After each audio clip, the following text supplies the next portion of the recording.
The actual implementation of Aayalolo was started in 2009 by Professor Mills, the bus rapid transport system. The actual procurement of the buses was done by President Mahama.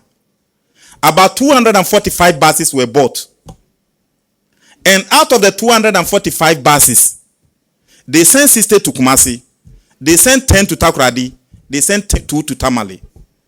So when I came to office 10 years later, I asked, if you bought 245 buses in 2016, 10 years ago, how many have you added? The managing director said, none. And I said, then justify why I should leave you there. Then pack and let's bring somebody to reform Aayalolo. As I speak to you, the new MD started with a Spanish grant.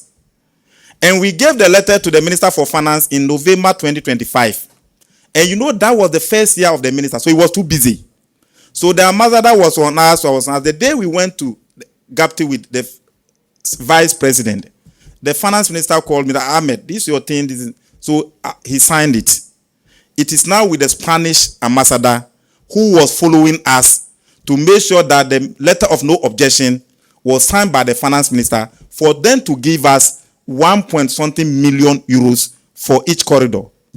And for us to do feasibility studies, after which the Spanish government will give us 200 buses. So that is what we have done for Aayalolo. But when you compare the transport system in Ghana, Aayalolo is the best. Why is Aayalolo the best? Metro Mass had 1,400 buses. Currently, they have only 400 out of 1,400. Aayalolo had 245. As I speak to you, they have 54 in Kumasi, and they have about 180 here. Even though they have not added, but the shortage is not as fast as Metro Mass, where the previous government sold about 1,000 of them. That has not happened under Aayalolo. So in the coming days, when the Spanish government brings the grant and the feasibility studies is completed on the corridors, about 200 new buses will be brought to augment Aayalolo. And that is what we are all working for.